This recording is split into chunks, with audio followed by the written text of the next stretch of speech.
നിങ്ങളുടെ favourite shows ഇനി ഒരിക്കലും മിസ്സാവില്ല. ഇപ്പോൾ C5 കാണും നിങ്ങളുടെ ഫേവറേറ്റ് ഷോസ് തികച്ചും സൗജന്യമായി. അത്ര പെട്ടെന്ന് ഇഷ്ടപ്പെടാൻ പറ്റുമോ? ജഗനും ആ അച്ചമക്കളവിയൊക്കെ എന്നെ തനി പട്ടിയായിട്ടല്ലേ കണ്ടത്. പലപ്പോഴും നിന്നെ വീട്ടിൽ കൊണ്ടുവിട്ട് ഞാൻ ഗേറ്റിൽ വെയിറ്റ് ചെയ്യുമായിരുന്നല്ലോ. ഒരു സന്തോഷ വാർത്ത പറയാൻ വേണ്ടി വന്നതാ. ഹരിതയുടെ ആങ്ങള ജഗൻ വന്നിട്ടുണ്ട്. ജഗൻ ചേട്ടൻ വന്നോ? സത്യം? സത്യം. ഞാൻ എന്റെ കണ്ണോണ്ട് കണ്ടതല്ലേ. വഴക്കിനും വക്കാണത്തിനൊന്നും വന്നതല്ല. എനിക്കിത് വിശ്വസിക്കാൻ പറ്റുന്നില്ല ചേച്ചി. വിശ്വസിക്കണം. വെറും കൈയോടെ അല്ല ജഗൻ വന്നിരിക്കുന്നെ. ഭവാനി അമ്മ കൊടുത്തുവിട്ട ബിരിയാണി പുട്ടുമായിട്ടാ. ബിരിയാണി പുട്ടോ? എന്റെ അച്ഛമ്മ ഉണ്ടാക്കുന്ന ബിരിയാണി പുട്ടിനുള്ള ടേസ്റ്റായ ഒരു പലഹാരവും ഈ ലോകത്തുണ്ടാവില്ല. അത് അച്ഛമ്മ ഈ വീട്ടിലേക്ക് കൊടുത്തയച്ചിട്ടുണ്ടെങ്കിൽ മഹാ അത്ഭുതം തന്നെ. സ്നേഹത്തോടെ നിന്റെ ഏട്ടൻ ജഗൻ ഈ വീട്ടിൽ വന്നു എന്ന് എനിക്ക് വിശ്വസിക്കാൻ പറ്റുന്നില്ല. അഥവാ വന്നിട്ടുണ്ടെങ്കിലും എന്നെ അളിയനായി പരിഗണിക്കൊന്നും തോന്നുന്നില്ല.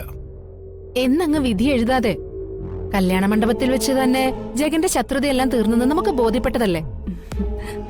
എല്ലാ കാര്യങ്ങൾക്കും ജഗൻ മുൻപന്തിയിൽ തന്നെ ഉണ്ടായിരുന്നില്ലേ. അതൊക്കെ കല്യാണത്തോടെ കഴിഞ്ഞു എന്നാ വിചാരിച്ചത്. ഇതിപ്പോ എന്താടാ, എന്റെ സഹോദരൻ വന്നത് നിനക്ക് ഇഷ്ടപ്പെട്ടില്ലേ? അത്ര പെട്ടെന്ന് ഇഷ്ടപ്പെടാൻ പറ്റുമോ? ജഗനും ആ അച്ചമക്കളവിയൊക്കെ എന്നെ തനി പട്ടിയായിട്ടല്ലേ കണ്ടത്.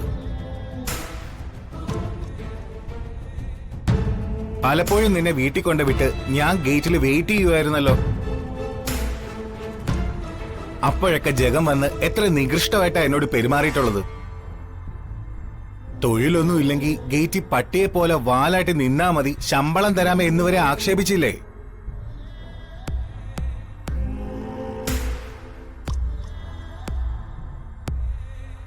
പരസ്യത്തിൽ പറയുന്നത് പോലെ അതെല്ലാം മറന്നേക്ക്. പഴയതെല്ലാം കളഞ്ഞിട്ട് അങ്ങോട്ട് ചെല്ല്. ജഗനിപ്പോ വന്ദനയുടെ മുറിയിലുണ്ട്. വന്ദനച്ചയുടെ മുറിയിലോ? ദിയമോളെ ഏതോ ആശുപത്രിയിൽ വെച്ച് കണ്ടത്രേ. ദിയമോളുടെ സുഖവിവരം അന്വേഷിക്കാനാ ജഗൻ അങ്ങോട്ട് പോയത്. ഇതൊക്കെ എനിക്ക് വിശ്വസിക്കാൻ ഭയങ്കര പ്രയാസമുണ്ട് ചേച്ചി.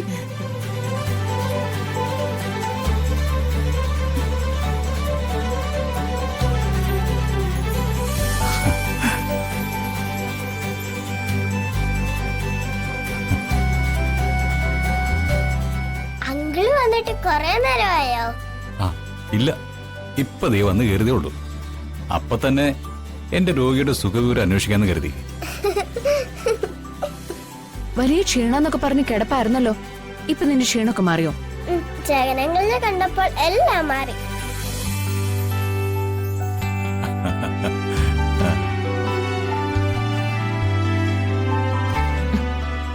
കൊല്ലാനും തല്ലാനും മടിക്കാത്ത ദുഷ്ടനാ. സൂക്ഷിച്ചോ. അമ്മ വല്ലതും പറഞ്ഞോ?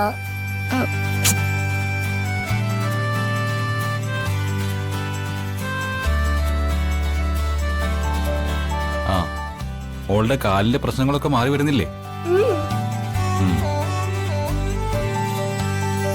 ദേ, പെട്ടെന്നൊന്നും മാറില്ല, ഗ്രാജുവൽ ആയിട്ടേ കുറഞ്ഞു വരും.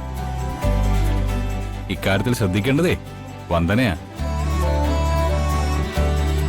അക്കാര്യത്തിൽ വന്ദന ഒരു കുറവും വരുത്തുന്നില്ല. മോൾക്ക് കൃത്യമായിട്ട് എക്സസൈസ് ഒക്കെ ചെയ്ത് കാണിക്കുന്നുണ്ട്. ഇങ്ങനെ പോയാ ഫിസിയോതെറാപ്പിയുടെ ഗുണമൊക്കെ വന്ദനയ്ക്ക് കിട്ടുമെന്നാ തോന്നുന്നത്. ദേ, മകളുടെയും അതിലൂടെ അമ്മയുടെയും ആരോഗ്യം, അതാണ് എന്റെ ലക്ഷ്യം.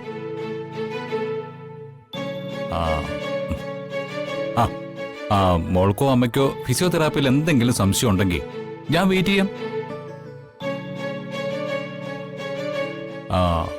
വൈകുന്നേരം ഫിസിയോതെറാപ്പി ചെയ്യുമ്പോ ആ സംശയമൊക്കെ തീർത്തിട്ട് പോവാം. എന്താ? അയ്യോ, സാർ അങ്ങനെ ബുദ്ധിമുട്ടണമെന്നില്ല. എനിക്ക് തീർത്തു കൊടുക്കാവുന്ന സംശയങ്ങളെ ഇപ്പൊ മോൾക്കുള്ളൂ.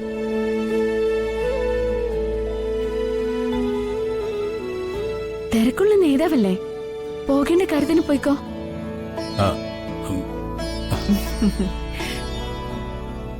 അമ്മേ, മോൾക്ക് കുറച്ച് വെള്ളം കൊടുക്ക.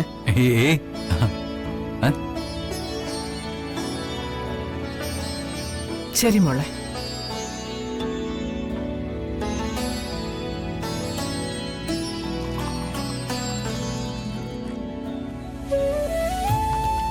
ദാ മോളെ.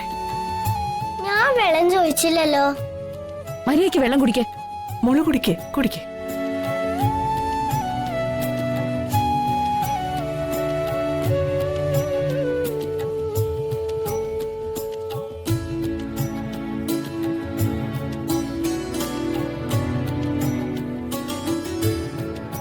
എന്റെ പെണ്ണെ, കുറച്ചു നേരം നിന്നോടൊപ്പം ചെലവഴിക്കാനാണ് ഞാൻ വന്നത്. നിന്റെ രോഗം എന്താണെന്ന് എനിക്ക് നന്നായിട്ട് മനസ്സിലായി. അതിന് വെച്ച് വെള്ളം മോനങ്ങ് വാങ്ങി വെച്ചേക്ക്. വെള്ളം മതിയോ മോളെ? മതി. ആരെയും ഇങ്ങനെ വെള്ളം കുടിപ്പിക്കരുത്. കുട്ടിക്ക് ധാരാളം വെള്ളം കൊടുക്കണമെന്ന് ഡോക്ടർ പറഞ്ഞിട്ടുണ്ട്. മോൻ ഇതുവരെ ഹരിതയെ കണ്ടില്ലല്ലോ. വാ അങ്ങോട്ട് പോവാം. ആ പോകാം. പക്ഷെ അമ്മേ, ഈ ഫിസിയോതെറാപ്പി ചെയ്യുന്ന സമയത്ത് തലച്ചോറിന്റെ പ്രവർത്തനം കൂടി ത്വരിതപ്പെടുത്തണമെന്ന വൈദ്യശാസ്ത്രം പറയുന്നത്. ദിയമോൾക്ക് ചെസ് കളിക്കാൻ അറിയോ? അറിയാം അങ്കിളെ. എങ്കിൽ ബോർഡ് എടുക്ക്, നമുക്ക് അല്പനേരം ചെസ് കളിച്ചിരിക്കാം. കൊള്ളാം. അങ്കിളിന്റെ കൂടെ ചെസ് കളിക്കാൻ ദിയമൾക്ക് ഇഷ്ടാ. ഞാൻ ചെന്ന് ബോൾ അടിക്കാണെങ്കിലേ. ചെസ് അമ്മയുടെ കൂടെ പിന്നെ കളിച്ചാ മതി. പാവം അങ്കിള് ഒത്തിരി ജോലിയുള്ള ആളാ. വെറുതെ ഒരു മനുഷ്യനെ ബുദ്ധിമുട്ടിക്കരുത് മോളെ. അല്ല, എനിക്ക് ബുദ്ധിമുട്ടൊന്നും ഇല്ലെന്നല്ലേ അറിയാം. അങ്ങനെ പറയുള്ളൂ എന്നറിയാം. പക്ഷേ ഞങ്ങൾക്കൊരു ബോധം വേണല്ലോ. വന്ദനേ, നീ ഒരു തരത്തിലും വിടില്ല അല്ലേ? നിന്റെ തന്ത്രങ്ങളൊക്കെ രാഷ്ട്രീയത്തിൽ മതി, ഇവിടെ ചെലവാവില്ല. വന്ദനയും മോളും കൂടെ കളിച്ചാലും മതി. പക്ഷേ സ്ത്രീകൾ വീട്ടിൽ നിന്ന് ചെസ് കളിക്കുന്നത് കുടുംബത്തിന് ദോഷമാണെന്നാ അച്ഛൻ പറയുന്നു. അങ്ങനെയൊക്കെ ഉണ്ടോ? ആ, കുറുപ്പ് സാറ് പറഞ്ഞെങ്കില് അതിൽ എന്തെങ്കിലും കാര്യം കാണും. തൽക്കാലം ദിയമോളും മോനും കൂടി ചെസ് കളിച്ചാ മതി.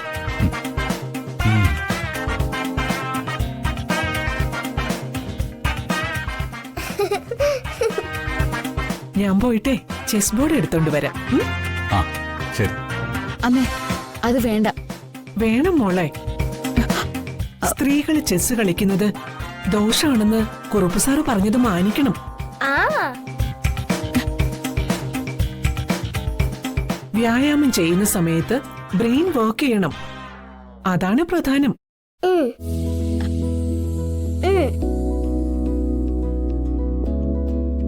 ഞാൻ ചെസ് ബോർഡ് എടുത്തോണ്ട് വരാം.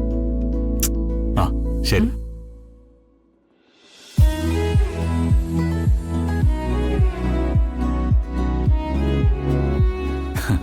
എന്നോടാണ് കളി. ചെസ് കളിയിൽ ഞാൻ അങ്കിളിനെ തോപ്പിക്കും.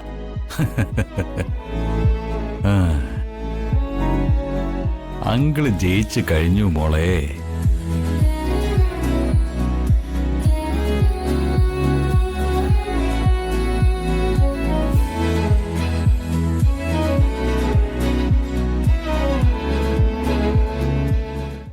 ഡൗൺലോഡ് ചെയ്യൂ C5 ആപ്പ്. കാണൂ എല്ലാ എപ്പിസോഡുകളും സൗജന്യമായി.